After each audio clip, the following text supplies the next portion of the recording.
name is Bonnie, and I'm the director of Anona Kids. I'm David. Yay! This song is full of truth I want for my life. For our worship time, here's what you need to know. You can move around, jump as high as you can, wave your arms in the air.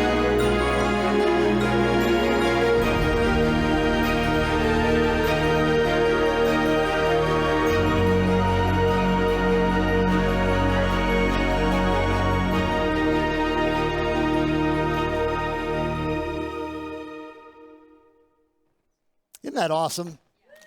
It is good. All right, I don't know what tomorrow holds. Say that to your neighbor. But we got a good Lord. All right?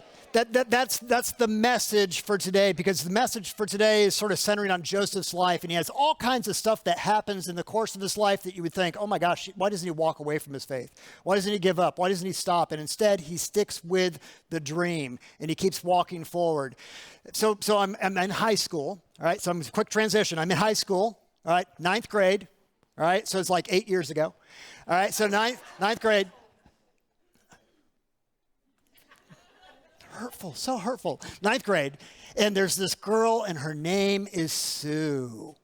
All right, and Sue was in 11th grade, but Richard had a crush on Sue. She's the first girl I was like, God, just let me, I'd love to be able to go out with her. She's the one. She's the one. That's the dream. She's the one. And Sue didn't even know that Richard existed. Right? She's in 11th grade. I'm a 9th grader. Who's that little guy, right? And it's like we were both in band together. She was in the guard. I played trumpet, but she still didn't know that I existed. And so the dream kept changing, because then there was this other girl, and her name was Linda. And I started praying for Linda. And then there was Margot, and I prayed for. And then there was Dawn, and I prayed for. All right. And then I said, oh my gosh, I should have stuck with. That's right. She married me. Right. So she became the one, but the dreams, like when you think in terms of our dreams, sometimes we don't know what's best for ourselves. Right. Anybody? Yeah.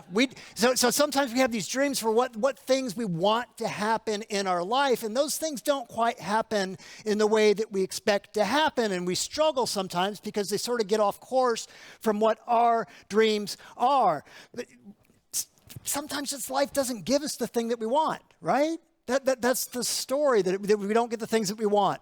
I never dreamed, right? I never dreamed from the time I was like a kid, okay? From the time I was a kid, when I used to worship here as a child, and I would, this room didn't exist, so it was the traditional sanctuary. Early on, it was the chapel. But let's go over here, because I can remember those years, can't remember those. So I'm over there, right? And every time this person who stands up in front and talks would get up to talk, I would lay my head down on my dad's lap, and I would pass out. I'd just go to sleep, right? I had no dreams when I thought of like my future life. When I was a kid, I had no dreams that I would become a minister. I had no dreams like that when I was a youth. I had no dreams like that when I was in my 20s. Suddenly in my 30s, I decided to come back to the church. I come back to this church, my home church that I grew up in, and I'm like, I'm back. And everybody ran. Okay, they didn't run. They didn't even know who I was, right? Because I'd been gone for like a decade. And so I come back, and I'm just here as introducing myself, getting connected, sort of volunteering with the youth. I started doing a Bible study. I had no idea through that story that I was going to be called to ministry. And yet I ended up in this class with Chet Klinger, who was the leader, Jerry K. Lombard, Dottie Sutcliffe, Chris and Leola Bonham. And it was just a small group of us that were going through a disciple class, 30 some odd weeks of Bible study. And at the end, you get to the place where people see the gifts inside of you, and they say, you're going to be a teacher. We see you as a prophet. We see you as a healer, whatever it may be. And everybody pointed at me, and it was like, prophet, prophet, prophet. And I'm like, what? Prophet? And turns out that represented ministry. And so it sort of started to tweak that direction. But I had no idea that I would end up going into ministry even in that moment. And yet somehow, some way, in spite of the fact that I had been in restaurant business and I thought, this is the way to go. This is my thing. I do management of restaurants. So started with McDonald's, ended up over at Shepherd's. This is the direction and course of my life, and yay, and here's where I'm going. And it didn't turn out the way that I dreamed or that I expected that things would. I didn't know when Sally Berthy was my Sunday school teacher that this is what I would be doing. I didn't know when I was at McDonald's, managing the McDonald's up the street here in Walsingham, when Gordon, who was the store manager, was first teaching me how to tie a tie, that would be prepping me for being in ministry. And I didn't know when I went into that disciple class that I would be in ministry, much less because I ended up going, there's two tracks. There's ordained deacon or ordained elder, and the ordained deacon track is the one that I felt called to. So I'm going into this track, and that's the track that is about connecting the church to the world. And so I'm out there connecting with Ridgecrest, and I'm starting ministries out there. And I started connecting with the schools and doing the All Pro Dad and the iMom events out there and starting to form relationships with all the schools that we're a part of. I never thought that God would call me into this part of the ministry where I'd become an elder, a senior pastor of the church, that I would be preaching. I never had any of those dreams. And yet somehow, some way over the course of my life, it's like, that's where I ended up. And sometimes I picture God probably looking at me like, look at that little guy down there. Look at that little man with the plan. Look at that little man who thought he was going to do all this, and I'm going to do this with him. And to realize that every single one of us, there's an idea in the Bible, there's an idea of the priesthood of all believers. That it's not just about the people who, if you were in the traditional service where I'm wearing the robe and the stole, it's that every single one of us, you, me, the person next to you, in spite of who they are or how you are or who you are called into this ministry too. Every single one of us called into the ministry. And as God looks at you, says the same thing. Look at that little man. Look at that little woman and all the plans they had. But here's the direction that I'm calling for your life. Here's what it looks like on the screen. So we're going to look at this together. There we go. Right? It means that my plans, what? Does not necessarily equal God's plans. My dreams do not necessarily equal God's dreams. Right? That my wishes, my desires, they're not always the same as what God desires for our life. And that sometimes what happens is you have the moment where, like, there's the Sue, right? There's the Linda, there's the Margot, there's the Dawn, there's the Linda. You're sort of doing this, and God's wanting different directions for your life, and yet you're going off course. You're going off in different directions, and he's like, come on. Let's get back on course. Let's get back on course. Let's get back on course. Because we constantly go off course, off script. The idea that God's plans are not the same as our plans is a good thing. Because God's plans are bigger than we can imagine. Bigger than the dreams that we have for even ourselves. And we get the opportunity to be able to live into them. This is the story of Joseph. Right? This is Joseph the dreamer, not Joseph the husband of Mary. This is Joseph the dreamer way back in Genesis. Joseph who's got all these dreams that are sort of popping into his head, and he starts sharing them with his brothers. And after he shares them, this is what's happening. So just shortly afterwards. Now his brothers went to pasture their father's flock near Shechem. And Israel, who is also Jacob, I know it gets confusing. Israel said to Joseph, "Are you not your brothers, or not your brothers pasturing the flock at Shechem? Come, I will send you to them." And he answered, "Here I am." So he said to him, "Go now, see if it is well with your brothers and with the flock, and bring back word to me." So he sent him from the valley of Hebron. He came to Shechem, and a man found him wandering in the fields. And the man asked him, "What are you seeking?" He said, "I'm seeking my brothers." And he said, "Tell me, please, where are they pasturing the flock?" And the man said, "They've gone away, for I heard them say, 'Let us go to Dothan.'" So Joseph went after his brothers and found them at Dothan. But they saw him from a distance, and before he even came near to them, they conspired to kill their brother. They said to one another, "Here comes this dreamer. Come now, let us kill him and throw him into one of the pits. Then we shall tell Dad and say that a wild animal has devoured him, and we shall see what will become of his dreams." The grass withers, the flower fades, the word of our Lord endures forever. Turn to your neighbor and say to them, "We shall see what your dreams shall become." Go ahead.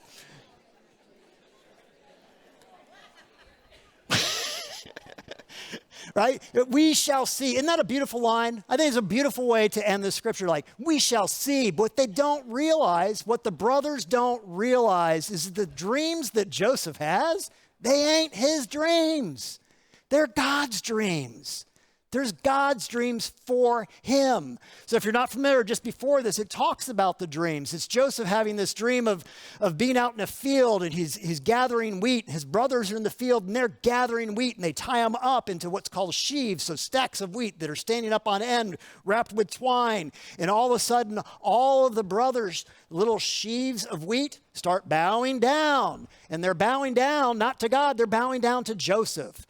And so his brothers are living with this guy who they feel like has just got this little bit of attitude that he's all it in a bag of chocolate, right? You know, it's just like he's got everything going for him. He's the favorite son of his father, right? And so he's got the special coat that he comes in. He has a Gucci coat, all right? He's got his Gucci coat, and he's coming out in 98-degree weather to tell them, by the way, Dad just wanted to have me go check on you. You guys keep working, but I just need to let him know that you're working, okay? So you guys are okay. By the way, have you seen my coat? I look so good, right? And he's doing selfies of himself. So they're irritated with him, but this isn't just like a one-time thing. It's like over time, they've just become so frustrated to the point where they want to kill him. That's pretty extreme. Anybody? I mean, I've wanted to kill my sisters before, but not really. You know what I'm saying? Right? So they're actually planning on doing that. So he tells that dream, they're upset, and they're like, let's throw him in. But before that, he says, you know what? I had a second dream too. I had a second dream. And that one, when I told my brothers, that didn't go so well. So I'm going to bring my parents into the equation and tell them the dream with my brothers. And this one has stars, and it has the sun and the moon, which represent his parents. And guess what they're doing? They're all bowing down, right? All bowing down to Joseph. And so his father's like, son, you got to stop posting this stuff to Facebook, all right? You can't put this on Reels. You can't put this on Instagram. You can put no TikTok, no short videos, no dancing with you with the jacket on because it's annoying your brothers, right? So, and they're not getting it. He's not getting it. He's not understanding the point of the dream. He's thinking the dream is about him. He's thinking that it's all about him and his family bowing before him. And he has a lot to discover. So what happens in this moment? You have that moment where they see him coming and they actually start to do what they plan to do. They take him and they end up throwing him into a cistern. All right, into a well, and the well's dry, and he's down there, and one of his brothers is like, let's just leave him there, because he planned on coming back to get him a little bit later and pulling him back out. And instead, there's this caravan coming, and the caravan's coming. They decide, let's sell him to them into slavery, and off he goes, and he goes off to Egypt. And if you know Joseph's story, it keeps going, right? And he's got to be thinking, what about the dream? God, you gave me this dream where my family's bowing before me, where my parents are bowing before me. What about the dream? I'm in a pit. I'm in a cistern. Wait, now I'm sold into slavery? Wait, now the caravan sells me to Potiphar, one of the Egyptian officers, right? And it sells him to him. And so now he's working for this guy. But in the midst of it, the cool thing is for Joseph, his character is good. And so he starts living out still faithfully what it means to be a follower of God, to be able to actually live out character with other people. And he becomes made leader of the home, the household. But then Potiphar's wife comes along and does this thing where she ends up accusing him of a little bit of sexual impropriety. And so she's like, yeah, he did this. I got his little touring thing. And so he has to go to prison. So he's still got to be thinking again, God, what the dream? The dream, God, what happened? I could have swore you said, I got all these people bowing before me. What's going on with the dream?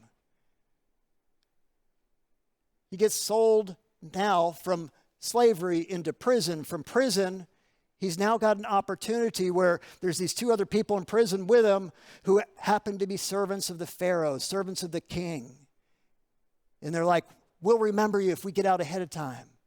One of them didn't. One of them did. And Pharaoh has this dream about these things, these 7 years of stuff happening. He can't figure out what it means. And they remember, and they're like, hey, there's a guy in your prison. His name's Joseph. He's an interpreter of dreams. He'll be able to tell you what the dreams mean. And so he calls him in, and when he calls him in, he tells him about the dream, and he says, here's what the dream means. It means Egypt's going to go through 7 years of plenty. There's going to be abundance, and then there's going to be 7 years where there ain't going to be abundance. There's going to be famine. And what you need to do is you need to put somebody in charge of things to be able to start storing things to get ready for those 7 years. And Pharaoh says, you're the man. You're the man. You're the one who interpreted the dream. You're the one who's going to help us to be able to get through that. And so now he's elevated up. Here's Pharaoh. Here's Joseph. He's number 2 in all the land. And you're starting to see the dream starting to make that zigzaggy course through to the place where it's like tough, tough, tough, tough. But now he's ready for leadership. He's ready up here. And he still has more time to go. Part of the point, guys, is to realize that in the midst of our dreams, right? In the midst of God's dreams, let me be specific, because we aren't talking just about our dreams, we're talking about God's dreams. These are God's dreams.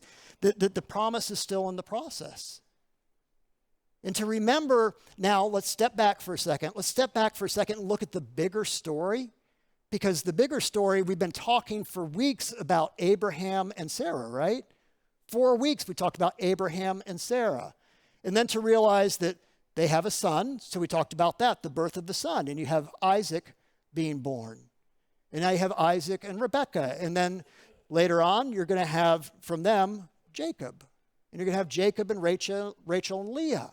And after them, out of Jacob, Israel, that's why I said it gets weird, they change names in the Bible, has a child, has a bunch of children. They're a bunch of brothers who happen to be going through this moment, and one of those kids is Joseph. And to realize that when Jeremy was talking last week about the cave at Machpelah, the cave where Abraham bought the space in order to bury Sarah, to realize that there's something happening there that's more than just buying a piece of property. It's more than that. It's not just that Sarah's going to die and be put into that tomb. It's that 28 years later, Abraham dies. And guess where he's put? He's put in the same cave. And you're like, who cares? Right? Who cares? Why? It's in here, so maybe there's a reason for it. And then you find out later that Isaac and his wife get put in there. You find out that Jacob and his wife, they get put in the same cave. And you're still probably like, well, who cares? Why does it matter? It matters because when Abraham bought that cave, it was a down payment on the promise. It's realizing that even death doesn't cause the promise to go away. So Abraham, when he buys that little piece of property, he's buying a little cave in Machpelah, and it represents the moment when he's saying, you know what? This land, not just this little piece of land, this land, this promised land, it's going to be mine. And it's going to be my descendants. And just like the dream way back when, they're going to be numerous as the stars. It's him making a statement of faith. I'm buying this land because I know that my story is not the end of the story, and that it gets to unfold with the birth of each successive generation coming along behind the other. And so now great-granddaddy has a great-grandson named Joseph, and they're both dreamers. And you'll remember the dreams that Abraham had over here, where he's got a dream of a son, and he comes home and he blurts it out to his wife. He's like, we're going to have a son. And she goes, when? And he goes, oh no, I forgot to ask, right? And so he has to wait a long time for that kid to be able to be born, and the journey zigzags for him, just like it zigzags for Joseph, just like it zigzags for us. So he finds himself in the cistern. He finds himself sold into slavery. He finds himself coming out of that and actually becoming number 2. We have to remember, once again, what was on the screen.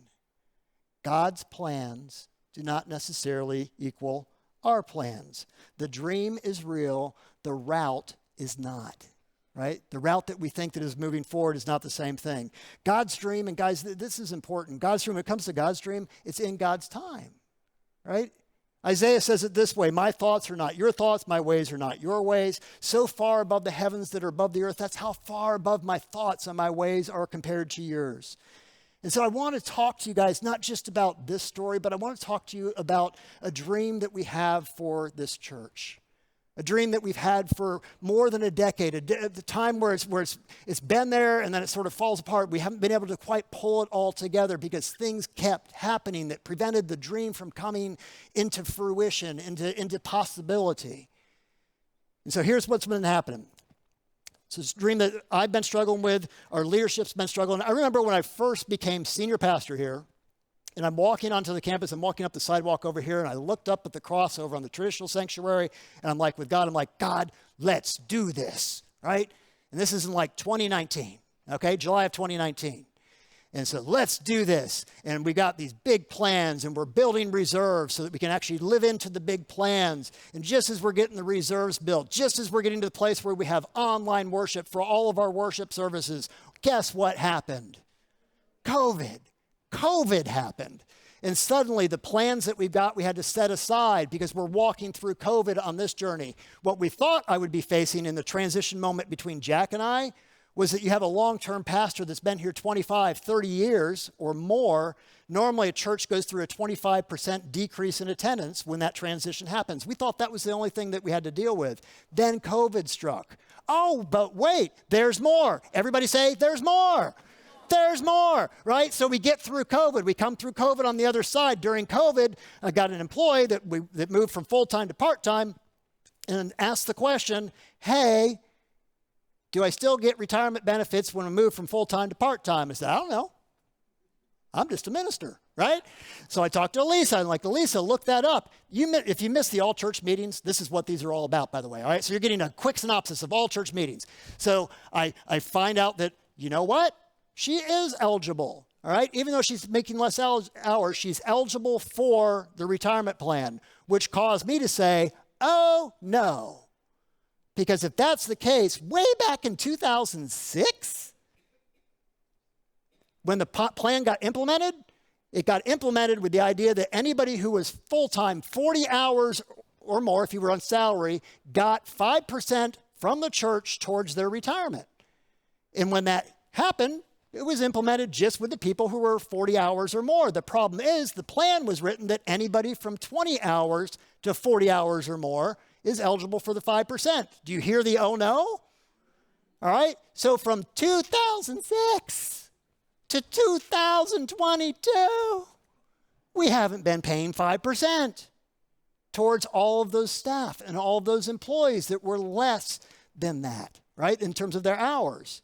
And the beauty of our leadership, of our committees, I was sitting down with Kevin, who's sitting back here, finance chair. The first thing he said was, we got to make it right. We got to make it right. We didn't know how much it was. We had guesses, right? The guess was $500,000 of 5%, all right? So that's about what it turned out to be, about $500,000 that we had to pay in order to bring them up to date. But that's not the end. Everybody say, but that's not the end. No, because what happened from 2006 to 2022 with the stock market? It went up. It didn't go down. It didn't go up one time. It didn't go two times. It went up like 3x, all right? So we ended up with a bill that was $1.2 million. Do you hear the cistern? Do you hear the pit that it feels like we kept getting thrown into with a dream that we had for something else? Let me tell you about the dream. The dream was for us to be able to have classrooms, more meeting spaces for children, to be able to say that we want more kids on this campus, to realize that the next generation is important, that families are important. And so we were going to be building new preschool spaces. And it kept getting put on hold and kept getting put on hold and kept getting put on hold. And I'm realizing now it's not the same, but it's similar to Joseph's story. It's the constant like, oh, come on, God, I thought. Remember when I was walking, God, I was walking over there and I looked up the cross and I said, let's do this. Let's do this. And it still hasn't happened. The good news is it can happen now. It can happen now. We have an opportunity to actually get to the place where we start taking the first steps towards making it happen. towards having what you saw, the bumper video, the kids more involved, more kids present, a place for them to be safe and loved, to be able to come to know Jesus Christ. And so I've got a couple of pictures, images to show you, conceptual drawings of what we're thinking about doing. So let's take a look. This, on the left, is the preschool office that we're looking at. To the right is the classroom. So there'd be 3 new preschool classrooms that would be over there. Go ahead and switch to the next one. You're going to look at it from the inside next. So this is like a courtyard view. The office is way over in that back right-hand corner. The 3 classrooms are right in front of you. To the left, we're looking at doing this whole separate place that would be for our aftercare program to make sure it's not just preschool, it's K through 5th as well that are covered, that we have a weekday ministry that is thriving, alive, and wonderful and beautiful, and those kids are coming to know Christ in a safe environment. The cool thing is, keep going, we'll look at the next one. This is what it looks like, all right? So right now we're in that space that looks like a bunch of chairs facing forward, all right? So we're looking this way on this one. So in essence, where we're looking to put in the building is back over here along this back perimeter around the playground that's over on this side, and it sort of wraps around. Go ahead to the next one.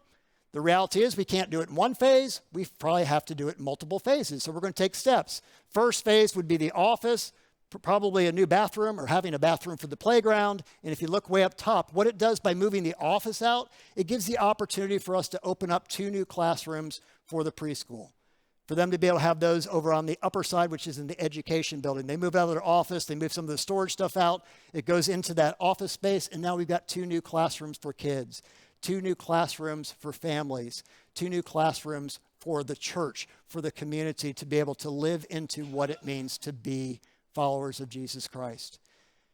Now, here's the deal. Obviously, costs money, all right? Everybody say money. All right, now say money. All right, so it all matters how you say it. To realize that we need to take steps towards it. Just the first phase alone is close to, hold your ears, $1 million, all right? It's close to $1 million to be able to build that first phase. That's hard to hear. That's hard to think of for a church. You would think financing, but here's the great good news. Here's the great good news. I talked about this at the all-church meeting. Some people have already given. We're already about halfway there. Isn't that awesome? So we got about $500,000 already prepared for putting it designated towards that dream. Towards the dream that I believe is not just Richard's dream, it's not just our leadership's dream. I hope it becomes our church's dream because it's God's dream. It's answering the call to make disciples of Jesus Christ, right? It's the end of Matthew's gospel. How do we do that? Make disciples of all peoples, of all nations, and then we have ways of doing that right here within our own community. And to do that, helping kids to come to know Christ, helping families when they're going through difficult times to know that they're not alone. This becomes the invitation. Guys, we know the end of Joseph's story. We know how it goes. At the end, his brothers end up coming, and guess what they end up having to do? They have to bow down. They have to bow down. Guess what his father had to do? They had to bow down. Okay, you get to the end of the story and you realize God had something planned differently. And what it was getting Joseph ready for that moment so that when his brothers came, how he reacted was entirely different than what they expected. They thought he would want their lives. And instead he said, no, go get your youngest brother. Go get your dad, bring him back. And when he come back, he ends up giving them wonderful gifts and giving them a safe place to be in the midst of the famine. But he had to get through to that place, and maybe we did too. Maybe we had to work through some of the stuff that we've had to work to get us ready for this moment, for each one of us to be able to step up and say, you know what, I'm in. I'm committed to the future of Christ Church that happens to be known as Anona United Methodist Church. And I want this church to be something that reaches out to more people. That they come to know Christ, that I get to know them. And that becomes the invitation for our journey, to actually be able to do that.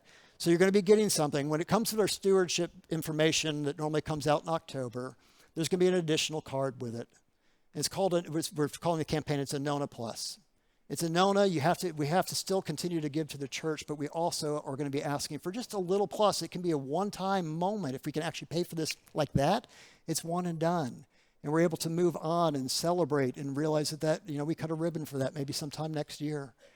And each one of us just doing a small part to add to fill the gap of the people that have already now made contributions towards it that have gotten us to the halfway point. So the question becomes, are we willing to do that? Are we willing to take that little bit of extra step? Are we willing to realize that we've come through a lot of difficult times? A lot of churches are struggling. We are blessed to not be struggling in the way that many churches are. What do we do with the blessing? And it takes each one of us. It takes us not just in terms of financial gifts, but of faith actions that says, when those new families come, we're ready to greet them. We're ready because we have a hospitality team that's at the doors, that's serving coffee and orange juice. And oh my gosh, could we bring back donuts someday? Right? Yeah. Apparently that's the thing. Anybody want donuts? All right, I'll work on it. So we'll work on getting donuts back. I'll do donuts if you commit to serve them. There we go. All right? If people will step up and make this a place where people come in and it's like, oh, man, I feel it. I feel the Spirit's presence in this place.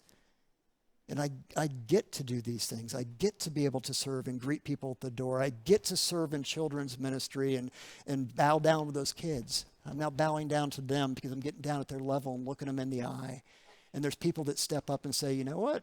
Bonnie ain't alone because I'm there. Let's pray over that. God, we thank you. We thank you for visions that you put in our heart. We, strangely, if we're honest, should thank you even for the struggles, for the times where we feel overwhelmed, to maybe realize that in the midst of that overwhelmed place, in the moments where it seems like the dreams have gone to pasture, where they've gone to die, to realize that the promise is still living. The dream is still living, because it's not just our dream, it's your dream. And Lord, we're just trying to walk in that way. Bless us as a church. Let us have a vision that's bigger than ourselves. Help us to look down, to bow down, to look into the eyes of those kids, to imagine ourselves doing that. And bless us with an ability, God, to have that heart, not just for our kids, but for our community's kids, for our community's families, for the group that's going to be sewing clothes for kids in Guatemala or Africa or kids right here in our own community, for the prayer quilts, for the Stephen ministers, for the visitation ministry that makes sure that people that are not able to join us, that there's people that are connecting with them. So many different places where your Spirit is coming alive within us. More than I can talk about, more than I can imagine. We pray this, God, in the name of your Son, Jesus Christ. And we all say, amen. I want you to watch the sermon bumper we've been using one more time. Take a look.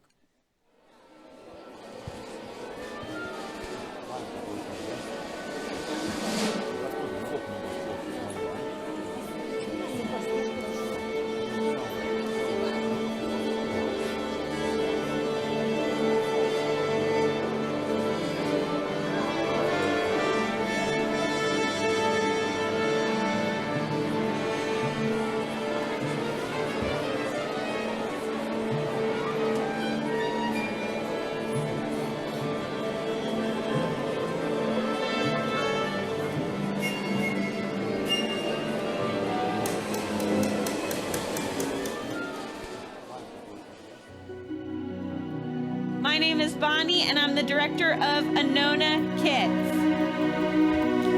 I'm David. Yay! This song is full of truth I want for my life. For our worship time, here's what you need to know. You can move around, jump as high as you can, wave your arms in the air.